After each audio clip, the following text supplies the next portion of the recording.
Hello everyone, welcome to my study channel Silok Learning Point and Mission TET CTET Super TET 2022-23 and कोई भी state level के teacher exam preparation के लिए available है। तो friends today हम CTET session के अंतर्गत टीचिंग एड्स के कुछ पार्ट को देख लिए थे और उसके आगे के पार्ट को देखने वाले हैं।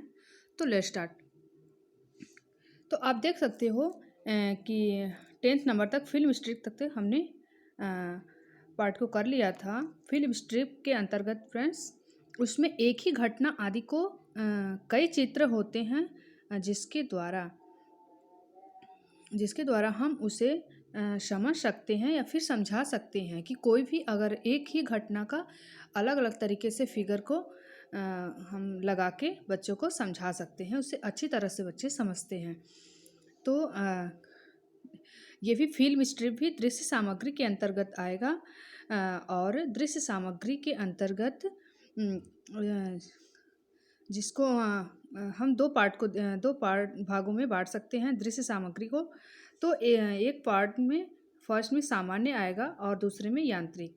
तो सामान्य के अंतर्गत पाठ्य पुस्तक, पत्र पत्रिका, श्यामपट्ट जो बिना नॉन टेक्निकल है, और यांत्रिक के अंतर्गत प्रोजेक्टर, चित्र विस्तारक जिससे चित्र को बड़ा या छोटा किया जाता है, एपिडास्कोप जो समतल भूमि पर दिखाए जाते हैं, एपिडास्कोप भी तरह से आप देख सकते हो कि टेक्निकल है, मशीनरी है।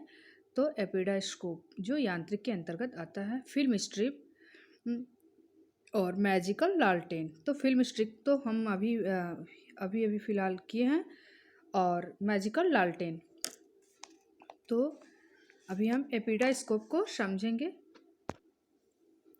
तो एपिडास्कोप के अंतर्गत यह समतल भूमि पर फैली हुई वस्तुओं आदि पर प्रकाश डालकर उन्हें पर्दे आदि पर दर्शाता है, और इसका प्रकाश समतल भूमि पर ही पड़ता है।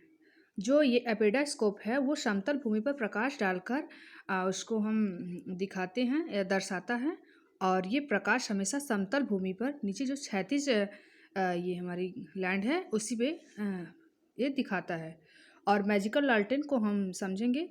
तो मैजिकल लालटेन के अंतर्गत इसके लिए पर्दे आदि की आवश्यकता है, इसकी कोई नीड नहीं होती, इसमें भी प्रकाश की आवश्यकता होती है। पर्दे की नीड नहीं होती है और प्रकाश की होती है। अब प्रोजेक्टर की भांति ये भी प्रोजेक्टर की भांति ही कार्य करता है मैजिकल लालटेन। और याद रखना है आपको कि एक मैजिकल लालटेन जो दृश्य सामग्री के अंतर्गत आएगा। अगर सीटेट के अंतर्गत ये क्वेश्चन बनता है तो ये दृश्य सामग्री के अंतर्गत आएगा। तो एक क्वेश्चन है कि निम्न में से कौन प्रक्षेपित शिक्षण सहायक सामग्री नहीं है। प्रक्षेपित शिक्षण सहायक सामग्री नहीं है। प्रोजेक्टर, एपिडास्कोप, मैजिकल लालटेन। तो मानचित्र नहीं है। तो मानचित्र को हम ऐसे ही दिखाते हैं, कोई मशीनरी नहीं है, कोई टेक्निकल नहीं है। तो मानचित्र। आगे के पार्ट को देखेंगे। थर्ड पॉइंट में दृश्य श्रव्य सहायक सामग्री। हम लोग अभी तक श्रव्य सहायक सामग्री कर चुके हैं, दृश्य सहायक सामग्री अभी देख चुके हैं।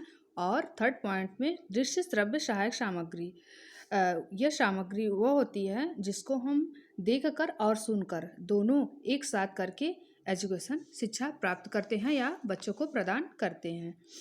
तो वह शिक्षण सहायक सामग्री जिसे हम देखते हैं और सुनते हैं उसे दृश्य शिक्षण सहायक सामग्री कहते हैं। तो इसमें एग्जाम्पल टेलीविज़न, दूरदर्शन, यूट्यूब जो मोबाइल के द्वारा हम देखते हैं, यूट्यूब जो इसमें हम देखते हैं और सुनते भी हैं, फिल्म, सिनेमा, चलचित्र।